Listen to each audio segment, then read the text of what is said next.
Hi, this is an AP Chemistry video. I'm going to be covering topic 4.3, representation of reactions. So sometimes it's helpful to actually draw out the reactants in the products because it's then a little bit easier to see what the maximum amount of product can be made, what kind of leftovers there are, like what you're limiting in your excess reactant are. So I just want to do a couple of these with you. So here's one. Particulate models. This is just showing, they can show either chemical or physical. This is going to be a chemical process. This is going to be nitrogen plus hydrogen is going to form ammonia. And these are all gases. And then we would also want to balance like that. So whenever you're given a problem like this and you see the diagram, I would count. So in this question, I can see that I have 3 moles of hydrogen and I have 3 moles of nitrogen. So I can see that I am going to have excess nitrogen because if you look at the balanced equation and the number of moles, we are going to use all 3 of the hydrogens to produce 2 ammonias, and we're only going to use 1 mole of the nitrogen. So therefore, we'll have 2 moles of nitrogen left over. So when we draw it, and we want to use the right coloring, the nitrogens are not colored in. So my ammonia, my NH3, I'm going to have 2 of these. And you can count all of the circles later and make sure that you're in agreement, because we do want to follow the law of conservation of mass. So I would have 2 leftover nitrogen diatomics.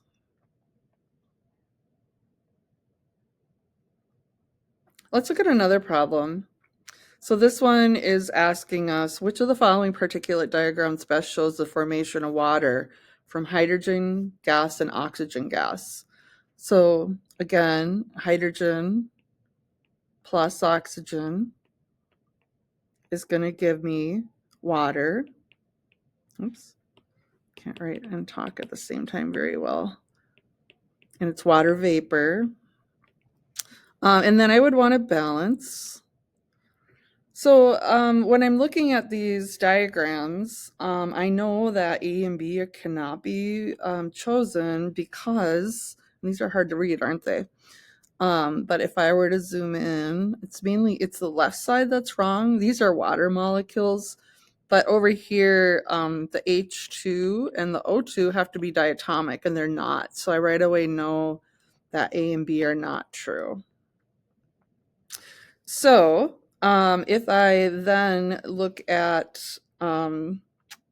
counting, so in this letter C, I have 3 oxygens and 6 hydrogen molecules, and then I have 6 waters. So if I were to think of, and it looks like there's no leftovers, there's no excess reactant. If I look at my balanced equation, that would mean I'd have 6 waters. I would have to have 3 oxygens, which I do, and I would have to have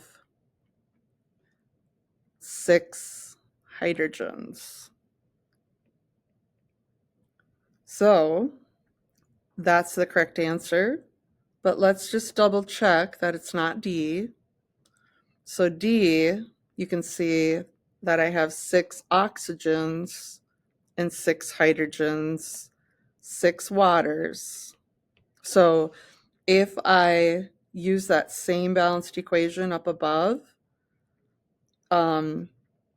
there should be 3 leftover O2s. So if, they would have had to have drawn those in. and they were dark, right? And they didn't. So that's what makes this one incorrect. Let's do example 10.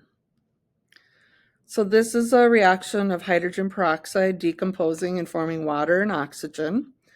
The reaction is thermodynamically favorable at room temperature. It just means it will happen on its own.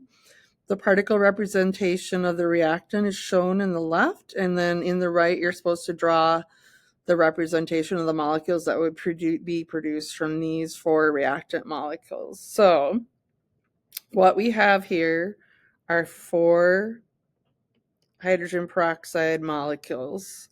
So if I look at the balanced equation, if I have 4 hydrogen peroxides, then I would have to have 4 waters and 2 oxygens. So I'm really just taking the reaction and multiplying it by 2. So 4 waters, I'm going to show my O, and then my H's are dark. So I would want to draw 4 of these.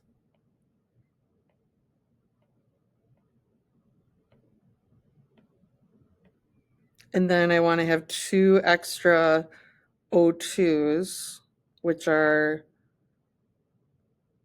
not filled in, because these are the hydrogens and these are the oxygens. Let's do one more problem together. So this problem here is takes a little bit of room. So I think I gave you enough room in your packet, but otherwise you might want to put it on a different piece of paper. So here we have 2 separate beakers that aqueous solutions with potassium sulfate and barium nitrate. So I'm going to write out the reaction first. So potassium sulfate plus barium nitrate. And these are both aqueous. And then it's a double replacement.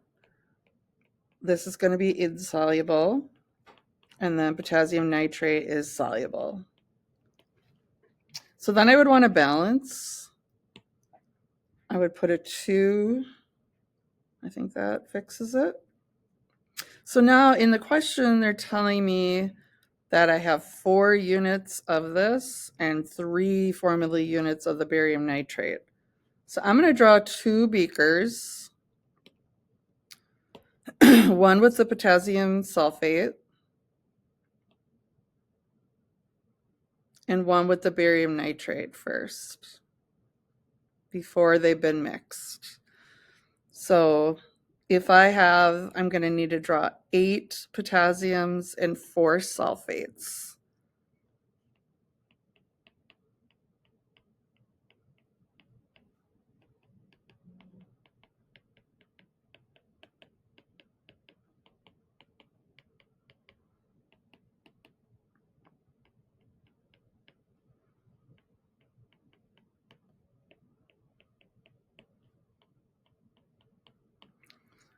And then similarly, I'm going to do the barium nitrate. I'm going to need, if they want 3 formula units, that means I need 3 bariums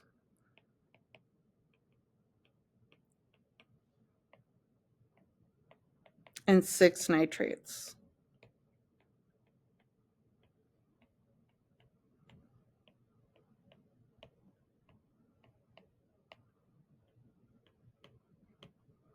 Did I count right? 1, 2, 3, 4, 5, 6. Yeah. Okay. So now we're going to show them mixed together. So when I mix them together, I'm going to use a little bit of iPad magic. So I would then have all of these ions together.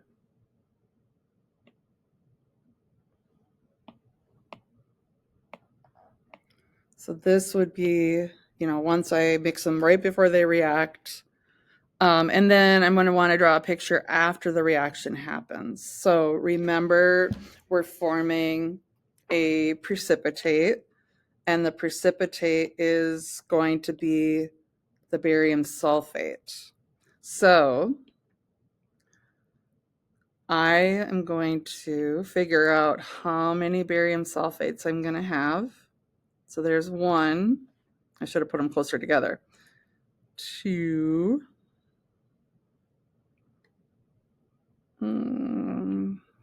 3. And that's it. So I'm going to have, in the bottom, and I'm just going to write 3 barium sulfates. So that would be my precip sitting on the bottom. In the water part above the solution, not the water, because there's stuff in there, I would have, and I'm not going to draw them all this time because I'm tired of drawing. I would have 8 potassiums still, 6 nitrates. Those are just spectators. And then, do you guys see there's 1 leftover sulfate that didn't get reacted because there weren't enough bariums? All right, that is it. I hope that helped you with topic. I have to remember, what are we on? 4.3.